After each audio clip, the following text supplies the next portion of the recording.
marco del ciclo del seminario permanente de este año 2011, control y equilibrios, los límites del poder legislativo y del control de constitucionalidad, tenemos este seminario de hoy del profesor Guillaume Tussaud en la cátedra.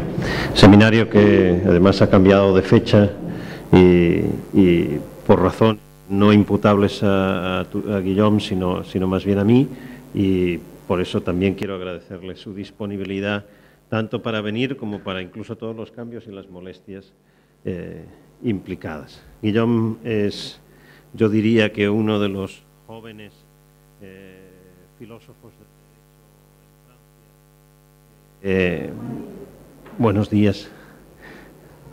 De los jóvenes filósofos del derecho que en Francia están ya marcando la filosofía analítica del derecho de una forma importante, con también importantes ya y largas relaciones con nosotros, en particular conmigo, para mi gusto y para mi satisfacción, desde hace unos cuantos años, donde Guillaume ya ha estado interesado por cosas muy parecidas a las que yo he estado interesado, y por tanto hemos ido coincidiendo en investigaciones.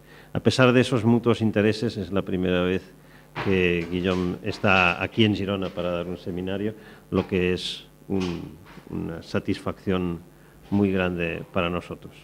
Y lo hace en este marco de la cátedra, porque en estos últimos tiempos su investigación está versando sobre los problemas del control de constitucionalidad y los problemas filosóficos y constitucionales, filosofía del derecho constitucional, con un pie en cada disciplina prácticamente, y su incorporación a Sciences Po, un centro de ese prestigio en Francia, atestigua también la calidad de su trabajo a la que me he referido anteriormente.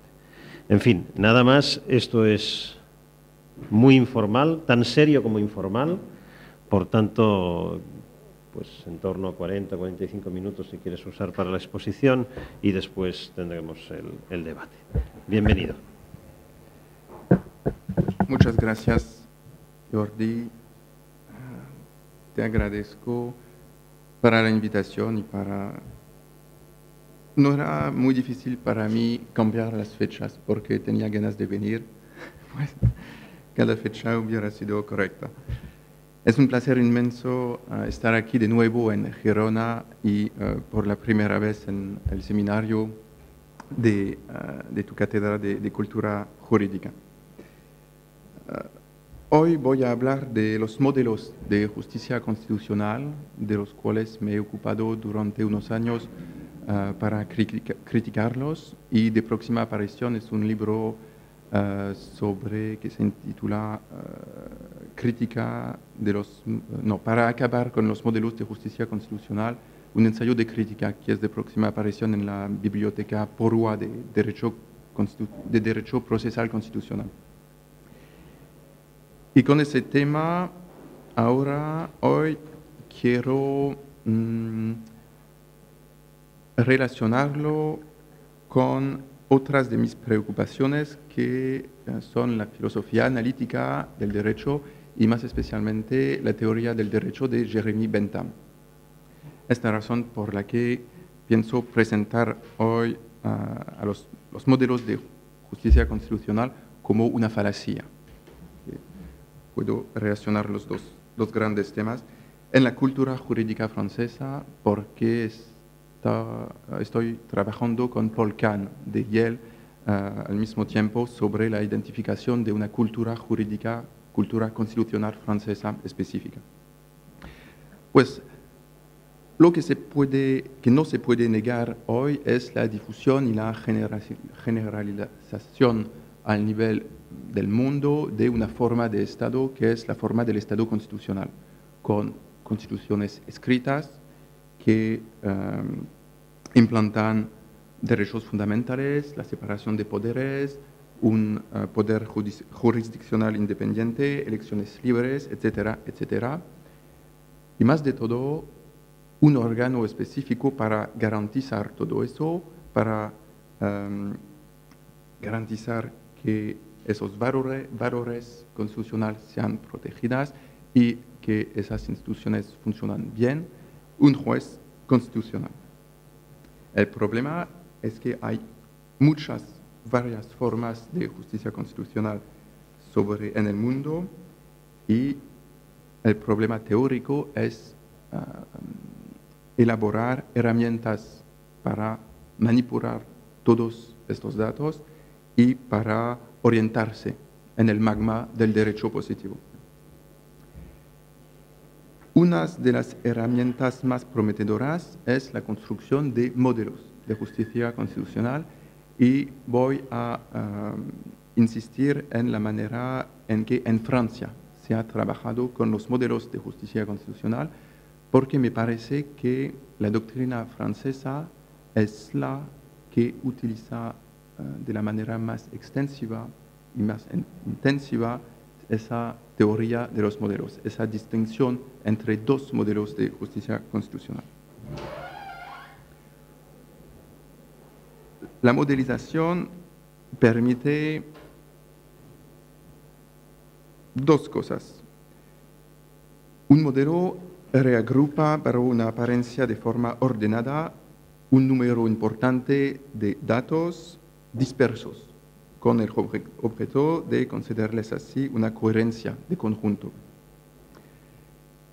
Y el modelo permite, por un lado, establecer una coherencia entre esos elementos, entre los elementos, por ejemplo, de un sistema nacional de justicia constitucional, un sistema nacional de separación de poderes o de responsabilidad política, o qué sé, y por otro, autoriza la ordenación de forma racionalizada de los diferentes elementos comparados, especialmente cuando se trabaja en una perspectiva comparativista.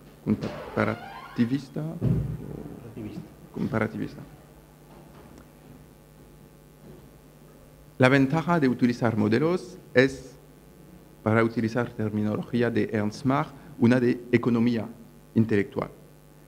Se permite manejar varios datos de manera muy condensada, de manera más simple, recurriendo a la idea del modelo y a las ideas implicadas, antes al revés de utilizar cada uno de los elementos del sistema de justicia constitucional francés, italiano, español, etcétera, etcétera.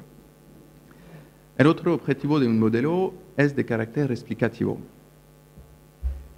La función de un modelo es la de proporcionar una reconstrucción global de un elemento de derecho positivo y nunc, y también hay una perspectiva más dinámica que es la de establecer grandes líneas de evolución de las instituciones. Por ejemplo, se puede decir que Polibio, en su Historia General de la República Romana, presenta modelos, presenta 6 formas políticas y presenta además una relación cíclica entre todas esas formas políticas. Si bien pudiera ser fácilmente criticable, esa tesis del evolucionismo no deja de presentar una dimensión heurística. La misma permite integrar una serie de elementos de la historia política y jurídica de Roma en una trama más coherente, más fácil de manejar. Y también, desde un punto de vista más dinámico, dicha tesis evolucionista se muestra estimulante a nivel explicativo. Facilita la formulación de hipótesis de explicación sobre las cosas de las evoluciones, las cosas del ciclo entre las diferentes formas políticas. Hipótesis, por ejemplo, sobre las causas sociológicas, políticas, económicas, etcétera, de la evolución.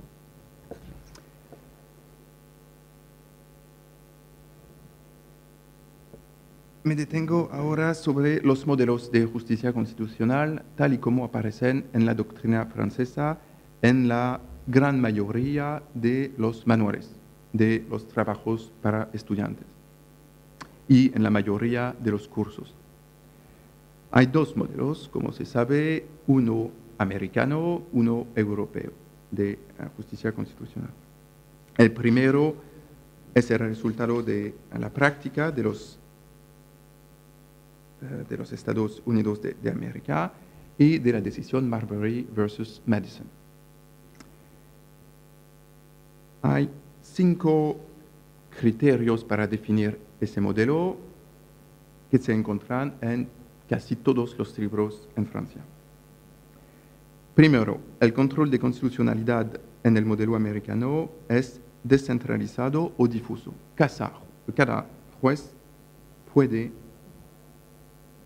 juzgar la constitucionalidad de una ley o de una norma. Segundo criterio, este control es concreto, dado que el juez decide acerca del valor de constitucionalidad con ocasión de la aplicación de una ley a un caso particular. Tercero criterio, el juez es encargado de tratar la cuestión de constitucionalidad por vía de excepción. No se le plantea el problema de la constitucionalidad directamente, solo a través de un caso concreto, de una posición ante el juez entre el señor X y la señora Z. Cuarto criterio, la decisión tiene únicamente valor interpartes. En otro caso, es posible que se aplique la ley que hubiera sido juzgada inconstitucional en un caso anterior. Y quinto punto, sobre todo en la doctrina francesa, el control de constitucionalidad en Estados Unidos funciona a posteriori, es decir, después de que la ley fue promulgada y entró en vigor. La oposición está completa con el modelo europeo, que no resulta de la práctica de un país, sino de una construcción teórica, la de Kelsen, la de la teoría pura del derecho. Los criterios son los siguientes. El control es centralizado o concentrado porque un tribunal único ad hoc se especializa en la función de apreciar la constitucionalidad de las leyes. Segundo, el control es abstracto, ya que el litigio está directamente centrado en el análisis de la constitucionalidad de la norma. Tercero, el juez es declarado competente para resolver la cuestión de manera por vía de acción. Se le plantea directamente el problema de la constitucionalidad de un acto normativo, por ejemplo, independientemente de toda otra cuestión y de todo problema entre el señor y la mujer. Cuarto, la decisión tiene un efecto erga omnes. Si una ley se la dice constitucional, está constitucional para todo el ordenamiento jurídico, y de lo mismo si es juzgada inconstitucional. Y quinto elemento, el control se ejerce a priori, es decir, antes de que la norma se aplica y entre en vigor.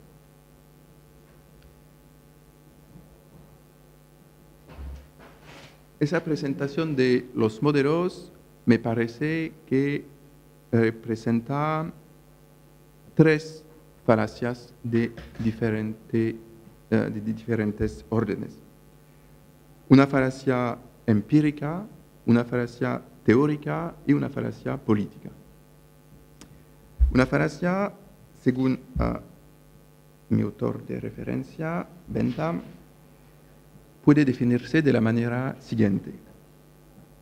Para Bentham, en su Handbook of Political Fallacies, manual de falacias políticas, dice, se llama tradicionalmente con la palabra falacia todo argumento o todo sujeto de discusión sometido para que, o con la probabilidad que, produzca el efecto de engañar o de causar alguna opinión errónea. Me parece que la teoría de los modelos de justicia constitucional, tal y como aparece en la doctrina francesa, es engañosa desde los 3 puntos de vista que he mencionado.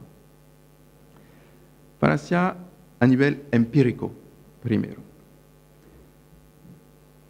he escrito todo el libro que mencionó anteriormente sobre este problema, con un análisis de los 5 criterios de oposición de los modelos y dando pruebas de que no funciona. El problema empírico es que la tesis de los modelos o la oposición de los dos modelos no logra explicar de un modo satisfactorio su objeto empírico, que es el derecho positivo. Dicha teoría no logra dar una descripción, una explicación convincente de la justicia constitucional tal y como aparece en el derecho positivo. Pues no voy a revisar aquí todos los criterios, pero simplemente 2. El primero, el más importante, es el criterio orgánico, control concentrado versus control difuso. Cuando se analiza el derecho positivo, lo que parece lo más evidente es la hibridación de las formas de justicia constitucional. Hibridación porque no son puramente americanas, no son puramente europeas. Por ejemplo, es perfectamente posible y aparece frecuentemente que la centralización del control de constitucionalidad opere a favor de un tribunal supremo. El problema es el siguiente. El Tribunal Supremo se avecina al modelo americano, como la Corte de Estados Unidos. Pero, sin embargo, hay también una concentración de toda la justicia constitucional, todo el contencioso constitucional, o de parte de eso, entre las manos de la jurisdicción superior del país. Pues se avecina al modelo europeo. Y es el caso, por ejemplo, en Ruanda, en Uruguay, en Panamá, en Eritrea, en Yemen. Pues mi idea es que esas excepciones frente a la tipología de los modelos no son localizadas en una zona particular del mundo, sino que los dos modelos no se pueden aplicar en ninguna parte del mundo de manera satisfactoria. Otro problema es que en varios países hay una competencia concurrente de un juez ordinario y a la vez de un juez constitucional ad hoc. Pues hay al mismo tiempo una competencia de un juez ordinario como en el modelo americano y de un tribunal ad hoc como en el modelo europeo. Es el caso, por ejemplo, en Portugal, es el caso también en Guatemala y en varios otros países, en Corea del Sur y en Uganda, etcétera, etcétera. Por fin, una última dificultad que me parece muy grave para la tesis de los modelos es que frecuentemente no corresponde al tribunal constitucional, a un tribunal constitucional en sentido propio, juzgar la constitucionalidad de las normas, sino a una cámara especializada de la Corte Suprema. En ese modelo estamos en el modelo en nuestros estados estamos en el modelo americano porque no hay un tribunal constitucional ad hoc, sino solamente una organización jurisdiccional, la cual está encargada de la justicia constitucional. Sin embargo, no es todo juez que puede trabajar en la justicia constitucional, sino solamente una formación especial de la Corte Suprema. Este dispositivo nació en Cuba en los 40 y apareció de nuevo en África después de la descolonización. Bélgica intentó adaptarlo y hoy existe, por ejemplo, en Venezuela. En el sistema venezolano, ese único sistema pone en peligro de varias maneras la teoría de los modelos. El artículo 334 de la Constitución está muy vecino al sistema americano. Dice que todos los jueces o juezas de la República, etcétera, etcétera, van a aplicar la Constitución. Pues descentralización total, modelo americano. Sin embargo, en el siguiente apartado del mismo artículo, corresponde exclusivamente a la Sala Constitucional del Tribunal Supremo de Justicia, como jurisdicción constitucional, declarar la nulidad de varios actos normativos. Pues aquí hay una concentración en una jurisdicción, una formación específica del organismo jurisdiccional, de la competencia en materia de control de constitucionalidad. Pues es más cerca del modelo europeo. Pero no, porque no es un tribunal ad hoc, sino la sala del Tribunal Supremo Ordinario.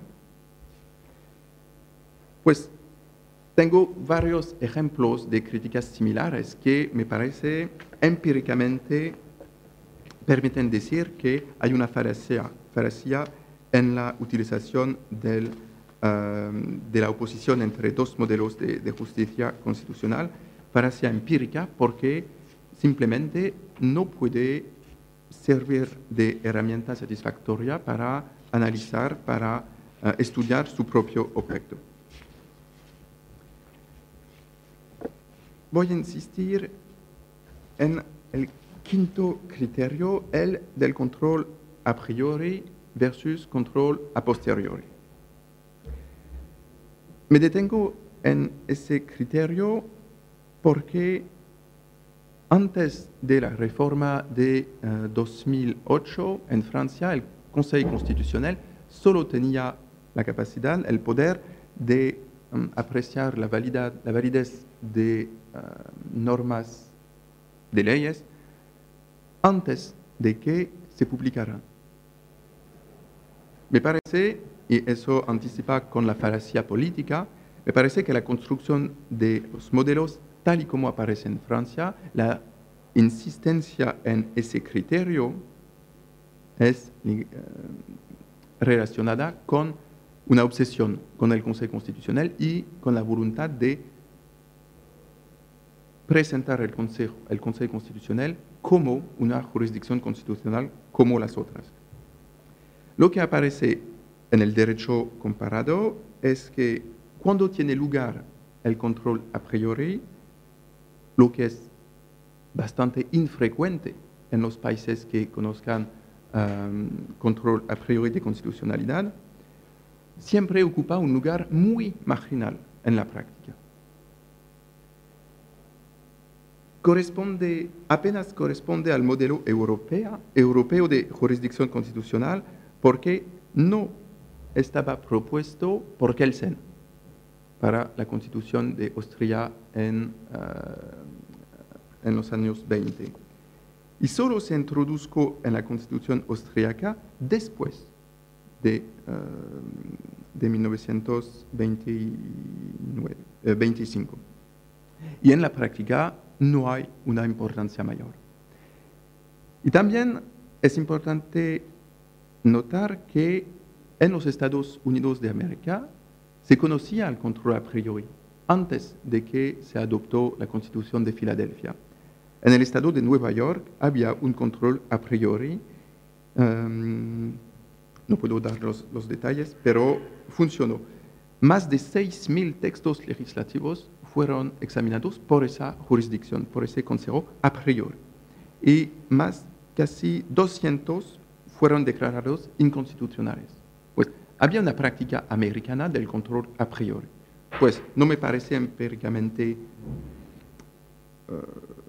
satisfactorio presentar el control a priori como una característica del modelo europeo y el control a posteriori como característica del modelo americano.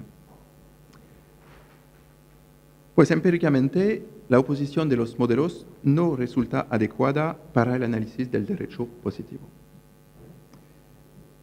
Segundo nivel de falacia, al nivel teórico.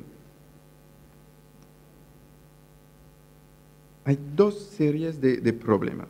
El primero es una visión platonista de las instituciones jurídicas y del trabajo de la doctrina jurídica. En la mayoría de los manuales de la doctrina francesa se puede leer que los estados aplican los modelos de justicia constitucional, que los estados, que esos modelos son puestos en funcionamiento en varios estados. Resulta evidentemente difícil de comprender una posición de este tipo, porque dichos modelos precisamente son extraídos de la práctica del derecho. Pues parece curioso decir que el derecho en un segundo momento va a aplicar esos modelos. Es como si se decía que cuando el poder constituyente debe escribir su constitución, tiene su manual con modelo americano por un lado, modelo europeo por otro lado, elige el que quiere y aplica. Evidentemente, no es la manera en la que funciona realmente y es una visión un poquito curiosa. Además, si el platonismo de la doctrina fuera consecuente, fuera consistente, la doctrina tendría la obligación de decir que aléticamente no es posible para el poder constituyente mezclar los modelos. Pero la práctica muestra bien que se mezclan los modelos y eso es perfectamente comprensible porque cuando el poder constituyente quiere establecer un sistema de justicia constitucional, establece el mejor que le parece para proteger derechos fundamentales, para garantizar la limitación del poder, etcétera, para cualquier fin, pero no le interesa a la doctrina y a la teoría de los modelos. Hay aquí también lo que William James, en su libro Pragmatismo, llama la falacia teórica o la falacia intelectualista, que consiste en elaborar conceptos a partir de un estudio empírico y después decir que la realidad empírica es la consecuencia de los conceptos. Pues me parece que es un mecanismo similar. En el libro propongo una posición más relacionada con el convencionalismo metodológico, con el convencionalismo epistemológico y mi evolución me conduce a adoptar una posición más y más pragmática. Segunda serie de problemas que fundamentan la tesis de la falacia teórica de los modelos, de la oposición de los modelos de justicia constitucional, la construcción defectuosa de la tipología. Un primer problema es el postulado de la solidaridad entre los 5 criterios de definición de los modelos. Me parece que en la doctrina tradicional en Francia, los 5 criterios forman un sistema. Hay una coherencia entre ellos. Me parece que eso no es posible. No es posible afirmarlo. No hay ningún vínculo conceptual o necesario entre los diferentes criterios. Por ejemplo, en la doctrina se asocia la concentración del control de constitucionalidad, la especialización de un órgano, con la creación de un órgano ad hoc. Pero en la práctica se ve que es perfectamente posible que haya una concentración del control de constitucionalidad en las manos de la jurisdicción ordinaria. Frecuentemente se asocia el recurso abstracto y el recurso directo por vía de acción. Pero los recursos como el amparo son recursos directos que no son abstractos. Y lo mismo para la Beschwerde alemana. Se asocia el recurso a posteriori y el recurso por vía de excepción. Pero hay recursos numerosos a posteriori y por vía de acción, por los que se contesta la validez de una ley, por ejemplo, después de su promulgación. Se asocia frecuentemente el recurso concreto y el control por vía de excepción, pero los controles sobre reenvío prejudicial conducen a un control principalmente abstracto, etcétera, etcétera. Me parece pues que todas las asociaciones conceptuales entre esos criterios no pueden ser mantenidas. No hay ninguna lógica entre esos criterios, a pesar de unas excepciones. Por ejemplo, un control concreto solamente puede ser a posteriori, un control por vía de excepción solamente puede ser a posteriori, un control a priori solamente puede ser abstracto. Pero, sin embargo, en esa hipótesis, el vínculo no resulta ni biunívoco ni recíproco, porque un control a posteriori no tendría por qué ser necesariamente iniciado por vía de excepción, ni un control abstracto tendría que ser ejercido necesariamente a posteriori, a priori. Sí, sí, falacia teórica.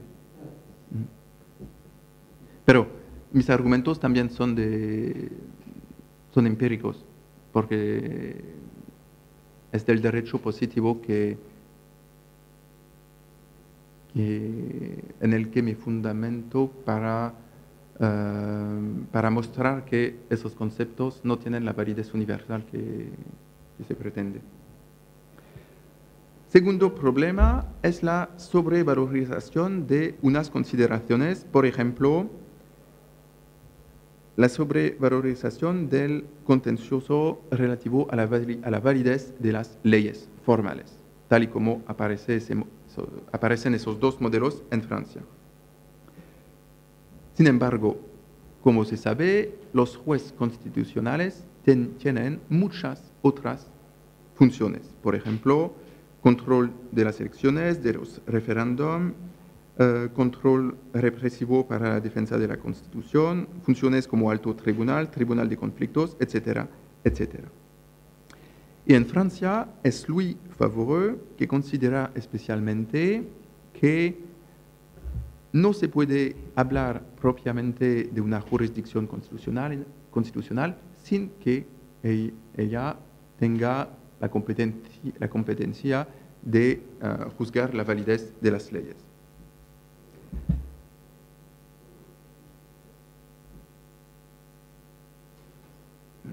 Dice, comporta por lo menos el contencioso relativo al control de constitucionalidad de las leyes.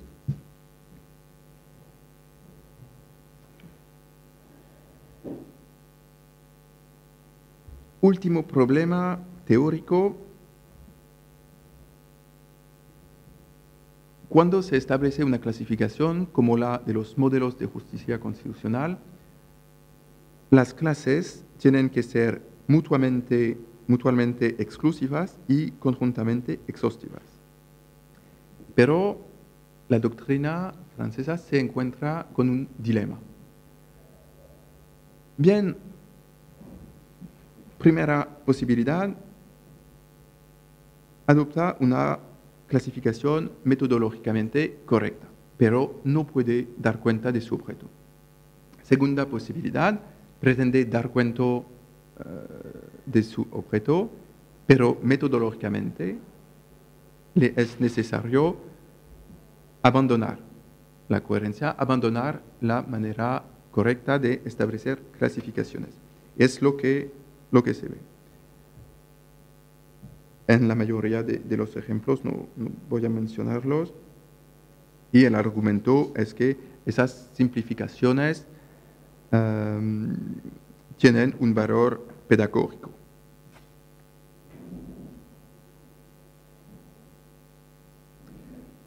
Pues la pregunta que me ocurrió después de este estudio empírico y teórico fue ¿por qué mantener tal tipología. El argumento de la pedagogía me parece débil y me dije, ¿por qué deber elegir entre el rigor científico y el valor explicativo en el plano empírico? ¿Por qué no abandonar esos modelos que no sirven de nada? Es que a las falacias dogmáticas y teóricas se añade una falacia política, especialmente en Francia. El primer aspecto que se debe analizar es que la tesis de los modelos, la oposición de los modelos, es muy reciente en Francia. En el siglo XX, a comienzos del siglo XX, solamente el sistema jurídico, el sistema de judicial review americano, estaba el objeto de la atención de la doctrina. Y se argumentaba en favor de tal sistema con la argumentación de Marshall. Es la función tradicional de un juez de aplicar el derecho. Una ley que viola la Constitución no es derecho, pues es la función de todo juez de invalidar o de constatar la inconstitucionalidad de una ley. Dos acontecimientos hubieran podido contribuir a matizar la univocidad del interés de la doctrina francesa. El primero es la publicación del libro de Edouard Lambert sobre el gobierno de los jueces, que analiza la jurisprudencia de la Corte americana sobre la legislación social y muestra cómo el control de constitucionalidad revela un poder, primero, y un poder conservador, en los términos de Lambert. El segundo acontecimiento, este libro se publicó en 1921. El segundo acontecimiento fue la publicación en 1928 del libro de la tesis de Charles Eisenman, bajo la supervisión de Kelsen, sobre la justicia constitucional en Austria, sobre el otro modelo de justicia constitucional. Pero este libro muy importante no tuvo la menor influencia en la doctrina francesa. No hubo recensiones de ese libro. Pues, lo que parece cierto es que la tesis de oposición entre los modelos y su difusión en la doctrina francesa está contemporánea con el desarrollo del poder jurisdiccional sobre la Quinta República y del poder del Consejo Constitucional.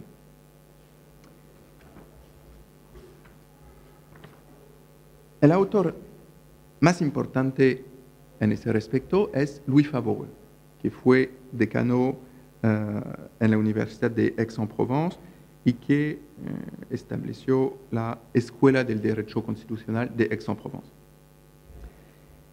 Voy aquí a exponer la manera con la que Louis Favoreux ha analizado la jurisdicción constitucional y cómo estableció la oposición entre los modelos. Inicialmente, es decir, antes de dos reformas importantes en Francia, primero la decisión del Consejo Constitucional de 1971 por la que aceptó verificar la conformidad de las leyes al fondo, al contenido de la Constitución y especialmente al preámbulo de la Constitución y por vía de consecuencia a la Declaración de los Derechos del Hombre y del Ciudadano y a normas relativas a derechos fundamentales. Segundo acontecimiento fue en 1974 la apertura del Consejo Constitucional a la oposición parlamentaria. Antes, la oposición no podía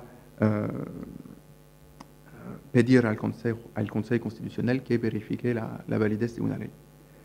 Y eso tuvo como influencia el crecimiento de las saisines del Consejo Constitucional y de un enriquecimiento de su jurisprudencia.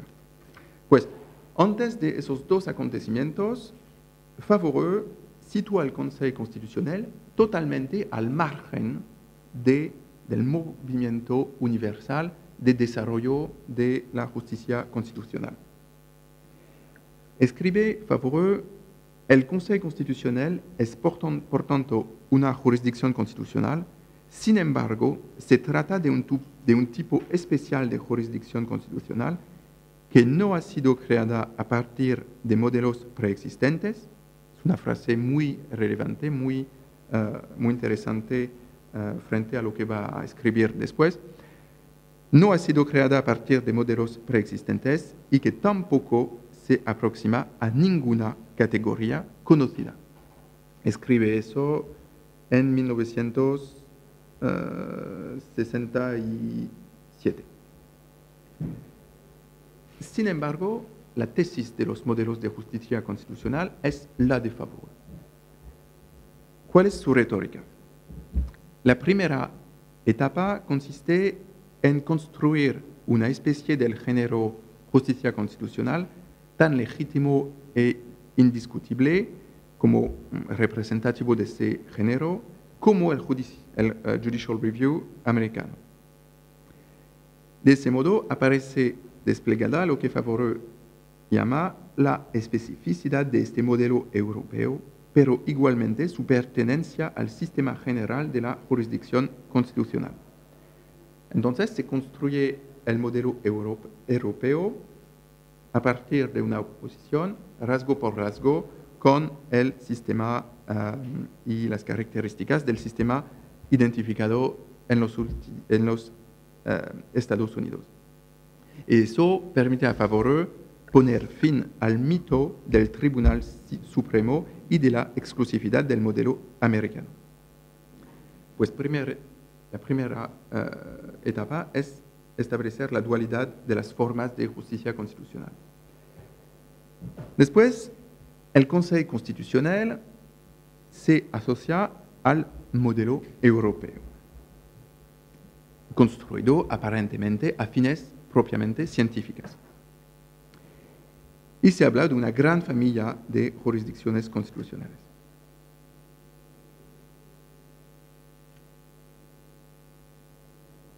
Pero lo que aparece es que esa oposición de modelos es simplemente ad hoc y se orienta únicamente a autorizar la subsunción del Consejo Constitucional sobre un modelo que científicamente aparece tan legítimo como el modelo americano, que no puede contestarse.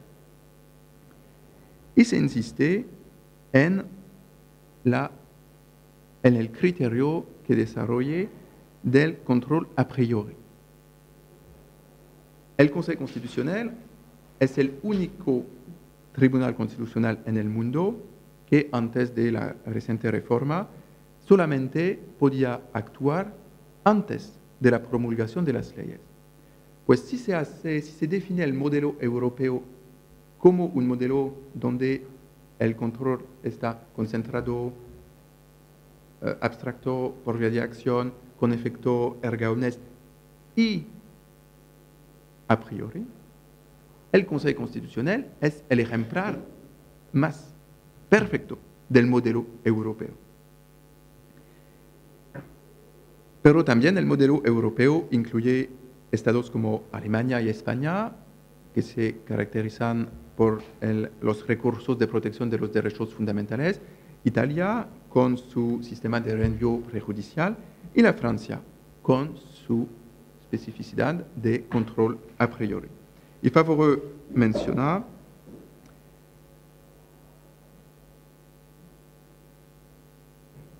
así pues, la identificación de un tipo unitario de jurisdicción constitucional no excluye la posibilidad de una vía francesa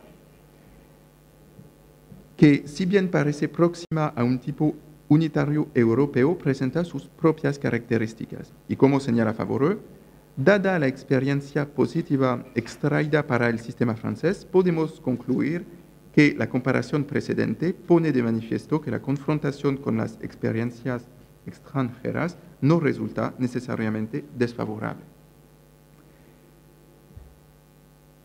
parece que hay una oscilación constante entre un uso descriptivo del término modelo, un uso puramente científico, y un uso en un registro normativo.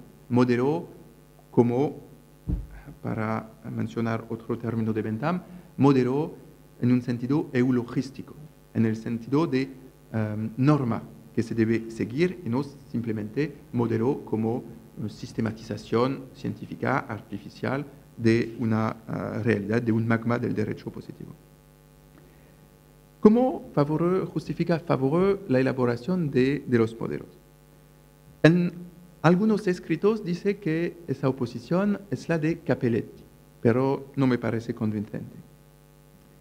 No hay una oposición tan frontal, tan construida, tan neta en Capelletti. En otros escritos hay una verdadera reelaboración genealógica de la distinción por Favoreux.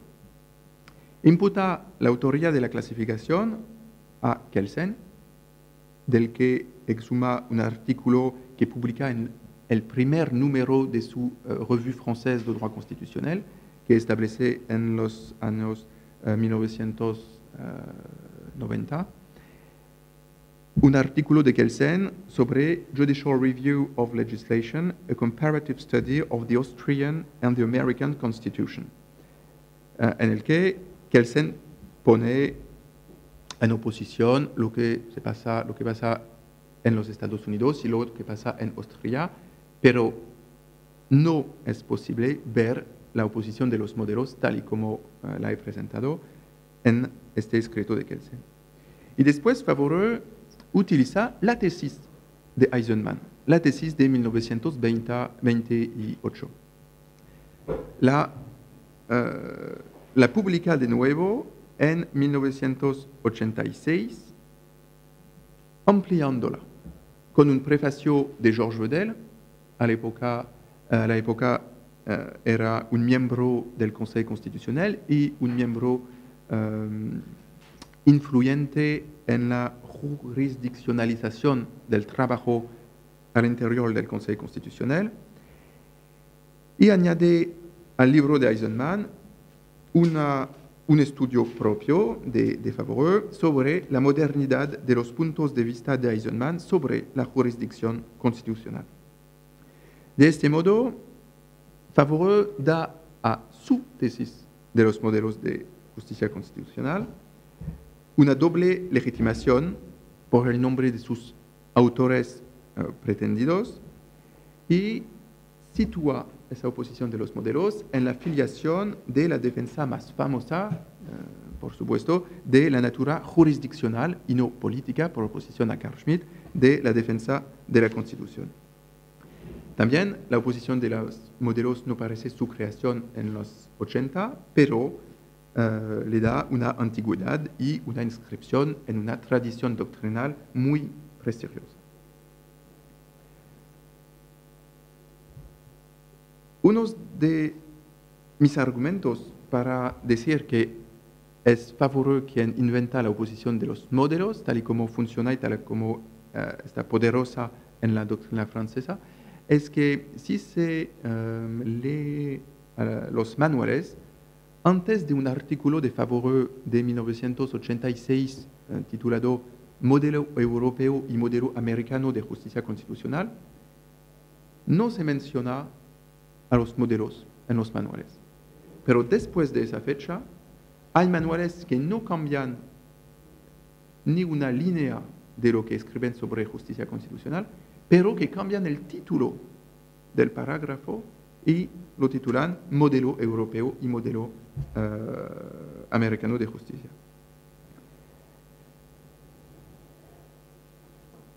La mayoría de los autores franceses, recurriendo a la teoría o a la oposición de los modelos, logran su objetivo: la presentación del Consejo Constitucional como un auténtico juez constitucional, a pesar de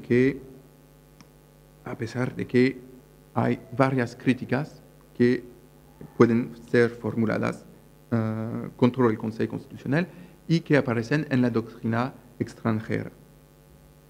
por ejemplo, el modo de designación de los jueces, el control a priori, que parece muy débil frente a lo que se puede ver en otros países de Europa.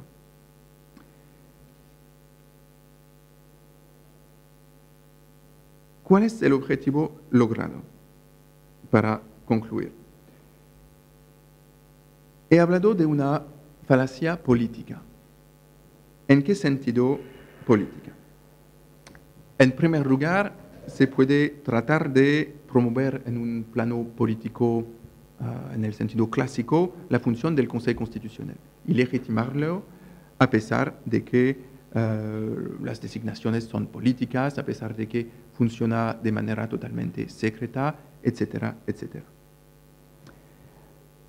Pero hay un otro sentido del término político más relevante quizá para la doctrina y la cultura jurídica francesa. La promoción doctrinal del Consejo Constitucional puede considerarse solidaria de la voluntad doctrinal de renovación del derecho constitucional como disciplina en Francia, en el sistema universitario francés. Con un Consejo Constitucional, el derecho constitucional se avecina al paradigma del derecho sancionado, lo que decía Sieyès durante la Revolución Francesa, decía: un código de leyes es un código obligatorio sancionado por un juez o no es nada. La Constitución es un código de leyes sancionado por un juez o no es nada. Cuando se establece una Constitución, dice Sieyès, es necesario establecer un juez. Pues con un juez, el derecho constitucional se puede comparar con el derecho penal, el derecho civil, el derecho administrativo.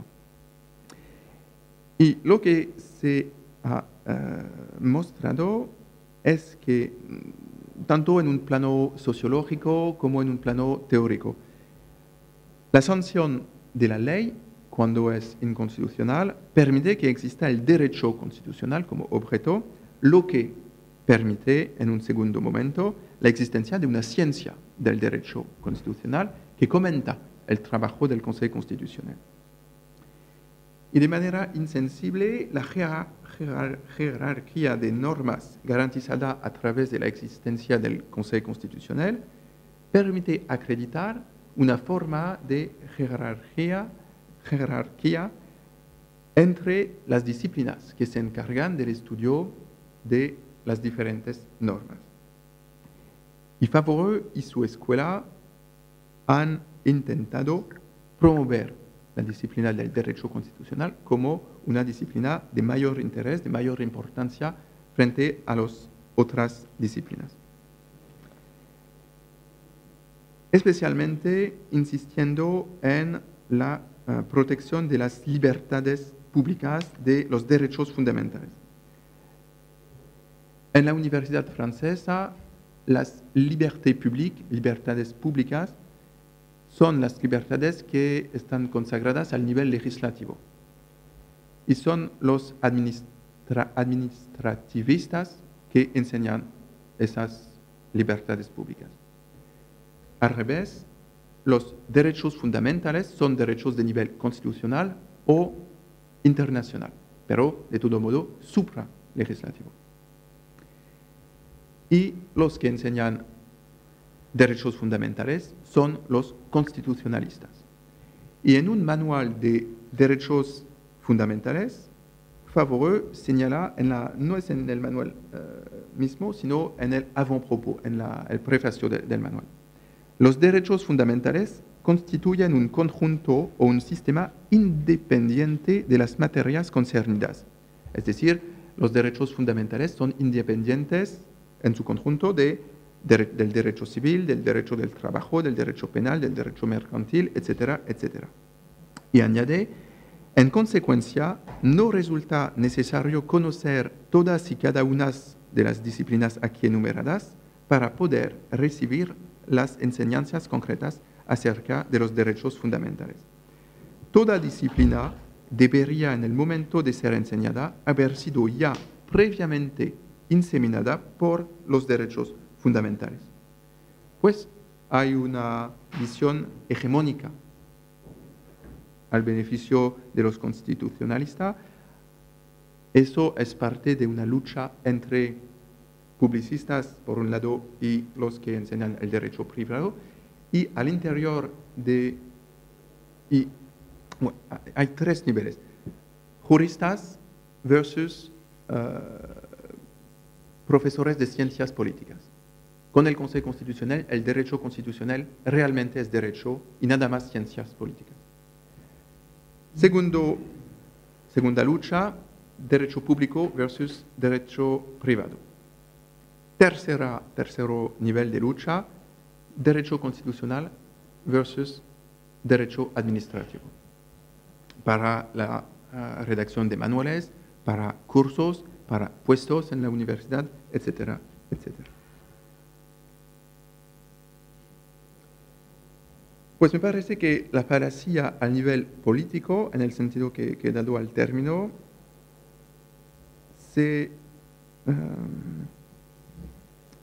fundamenta en la fuerza de legitimación de la expresión modelo, en sentido modelo como modelo en el sentido eulogístico, en el sentido norma que se debe seguir, en su carácter de definición persuasiva y en la laboriosa subsunción muy artificial del Consejo Constitucional en la figura de ese modelo europeo. Pues me parece que a esos tres niveles, empírico, teórico y político, la falacia realmente no es un error, no es una casualidad, sino, como decía Bentham, un instrumento y el instrumento de acciones finalizadas.